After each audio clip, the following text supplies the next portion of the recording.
Halo, selamat pagi pendengar podcast Sasara 1.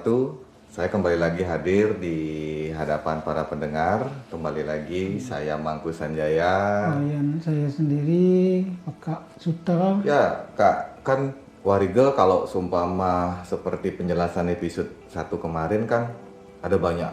Banyak Jadi banyak sekali karena Warga bermula ya dari Sang Prabu Jisaka pada di Kerajaan Medang Kambulan namanya dulu. ya, Dari sana berawal Warga. Kemudian setelah masuk ke Bali, Warga itu pun mulai menjadi berkembang ya, menjadi banyak. ya, Ya, dan nanti jenis-jenisnya juga banyak dan masing-masing jenis memiliki fungsi dan makna yang berbeda. Seperti misalnya Warga Catursari, warga yang membahas tentang hari-hari baik. Kemudian ada juga Warga Gemat atau Warga Buang atau Warga Sarining Warga, banyak ya.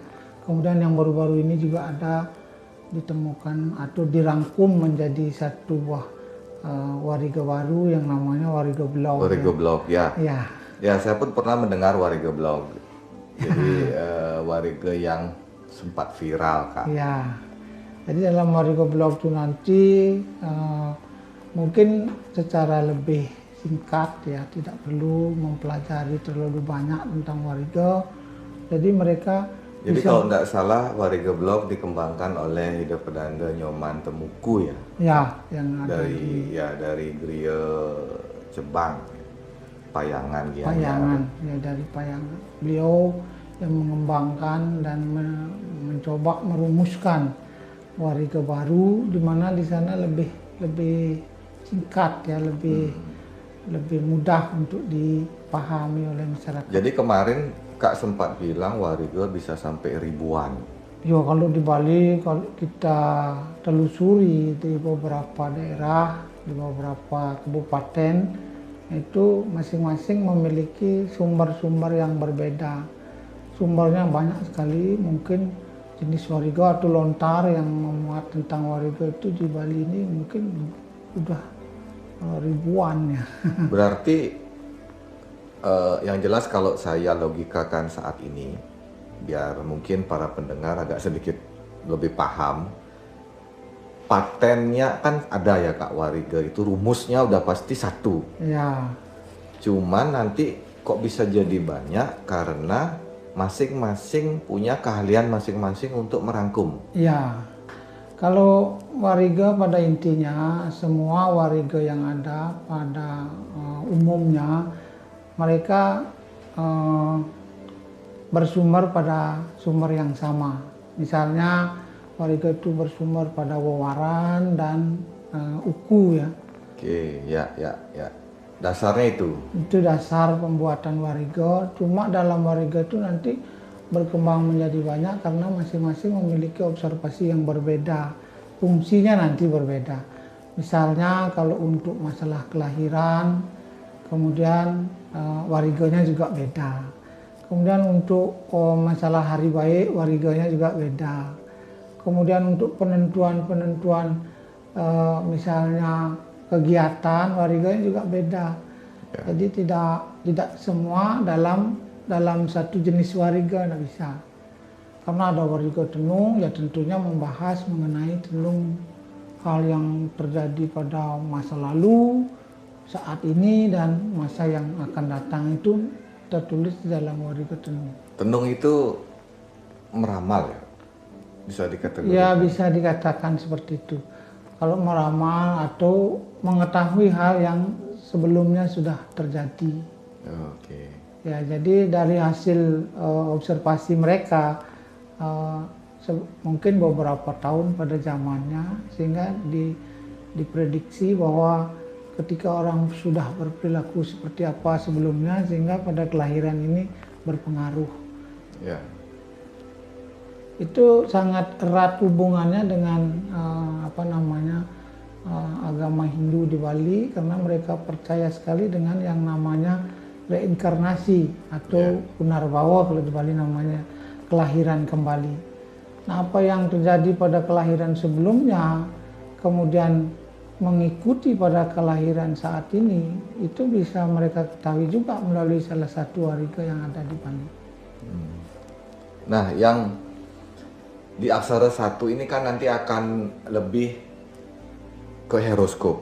Ya, Jadi otomatis kita tidak mungkin kalau seumpama para pendengar mau bertanya hari baik silakan. Ya. Ya, silakan. Itu ada lagi yang bisa kita jelaskan. Tapi di aksara 1 ini kita punya tema adalah sebuah channel podcast untuk horoskop. ya.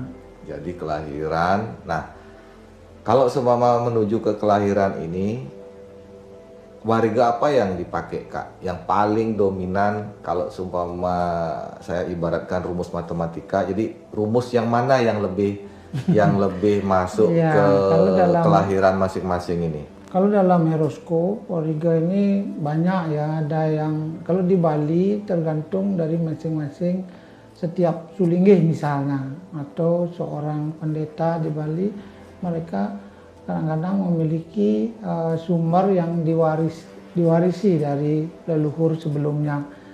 Tapi kalau dari segi nama banyak pernah saya temukan atau pernah saya sendiri baca, itu ada wariga Catursari namanya. Bisa juga dipakai. Kemudian ada wariga Wariga gemet.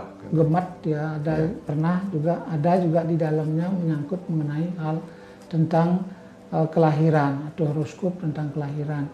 Dan ada juga namanya pewacakan. Kalau di setiap sulinggih mereka biasanya memiliki itu. Kalau pewacakan mungkin bisa dijelaskan, ya mungkin saja pendengar kan tidak semua orang Bali nih kan. Ya, jadi pewacakan itu istilahnya bertanya, atau bahasa kerennya itu search di Google. Nah, jadi di Bali itu punya Google budaya. Jadi search di sana kelahiran saya hari ini. Sebetulnya setiap orang di Bali ya, karena kita akan selalu terhubung ya di dalam bahasa wariga ini, seperti yang saya jelaskan sebelumnya. Wariga itu selalu tidak boleh lepas dari yang disebut dengan wawaran dan uku.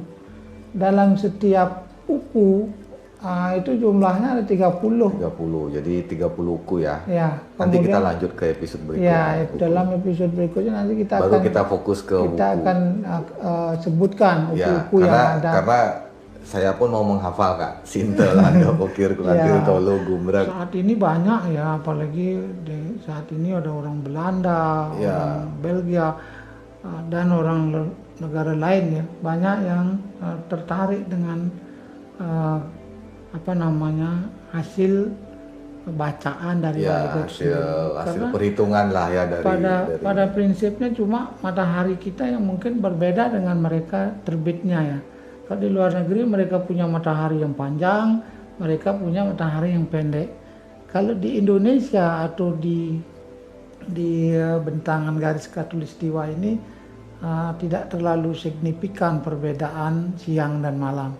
Jadi jamnya mungkin hampir sama, 12 jam malam, 12 jam siang ya, 12 jam terang, 12 jam gelap. Jadi kalau dalam hitungan wariga itu sendiri, ketika mereka mulai menghitung jam, jadi agak kesulitan kalau di luar negeri. Cuma kalau dari hari lahir mungkin kita akan salah. Mereka lahir pada hari ini atau hari kemarin. Jadi itu yang agak kesulitan kalau untuk mereka yang berada di belahan kutub utara dan atau belahan kutub selatan. Karena kadang-kadang mereka sampai jam 10 malam masih terang ya. Atau mereka pagi matahari bisa terbitnya jam 9 atau jam 10 pagi ya, ini pada musim-musim tertentu. Nanti saya mungkin lebih mengulik hal-hal yang unik seperti ini, Kak. Berarti kira-kira dia adalah manusia-manusia spesial dong, yang tidak bisa dikalkulasi dengan. Jadi kalau di Bali atau di belahan bumi yang ada garis khatulistiwa ini, tentunya kita bisa mengatakan bahwa perhitungan wariga itu berlaku ketika matahari terbit sampai matahari terbit lagi. Dan jamnya akan tidak terlalu jauh berbeda, karena di Bali akan dihitung juga mengenai dauh yang disebut dengan dauh. Karena wariga itu ada 5 elemen yang mempengaruhinya. Satu wawaran, kedua uku, kemudian yang ketiga pengelong penanggal, atau bulan mati, bulan terang, dan dauh ya. Itu jadi Wah, lucu juga. kalau di luar negeri ini yang kadang-kadang sulit, kita tidak tahu. Cuma kalau orang kan tahunya ini tanggal lahir saya hari ini. Jadi saya lahir pada tanggal ini, kita tidak tahu bahwa apakah tanggal mereka tanggal nasional atau tanggal internasional yang jam perubahannya jam 12 malam. Mungkin saja mereka terlahir jam 2 atau jam 1 Dan malam. kita tidak tahu pada musim apa. Kalau musim panas kan Iya. matahari bisa sampai jam 10 malam. Ya, kita juga tidak tahu. Walaupun Betul, jam betul, sama betul, ya, betul. walaupun jam sama. Ya, karena dasar perhitungan wariga itu tergantung ada rumusannya juga dengan jam kan. Ya. Nah, jadi dia lahir jam berapa, Ya. jam berapa. Jadi tidak bisa kalau bilang 100% nanti akan menjadi sebuah. Cuman memang nanti ke depannya aksara satu ini kan prediksi kan. Jadi ini adalah sebuah hiburan memprediksi sesuatu lah, bukan berarti kita mengabaikan sebuah konsep satu yang namanya ketuhanan. Ya, kita kembali coba, ya. kepada itu tadi seperti yang apa yang Ini saya hanyalah sebutkan. prediksi Hanya dari perhitungan logika. Kita bisa melogikakan mungkin sesuatu yang menurut orang tidak nyata ya. Ya. Tapi di dalam wariga ini, karena wariga memiliki sifat ada wariga pasti, kemudian ada wariga istilahnya perkiraan, kemudian ada wariga juga yang tidak pasti. Tidak pasti. Kalau wariga pasti ya seperti tadi, kita connect dengan kalender nasional, internasional, kalender Masehi ya. Besok mau hari Senin ya sudah pasti Udah besok pasti hari hari Senin. Senin. Ya itu. Kemudian wariga perkiraan, kalau hari ini misalnya Basa Gede gitu, belum tentu hujan terus. Nah, karena dalam wariga dikatakan Basa Gede, Eheb, atau Lanus gitu. Jadi kalau Lanus ini terang, kalau Eheb ini berawan, kalau Basa Gede ini hujan. Jadi kalau misalnya ditulis Basa Gede gitu, tahu-tahu terang. Ya, jadi kita istilahnya ini ada bahasa Indonesianya mendung tidak berarti hujan. jadi ini wariga yang kita sebut dengan wariga perkiraan ya. Oke. Bisa jadi tidak benar gitu. Ya, oke Kak, kita akan ketemu di episode berikutnya, episode ketiga, yang lebih akan masuk ke beberapa wuku dan sebagainya, karena saya juga harus menghafal wuku-wuku. Ya mudah-mudahan bermanfaat bagi masyarakat banyak. Oke, sampai ketemu di episode yang ketiga.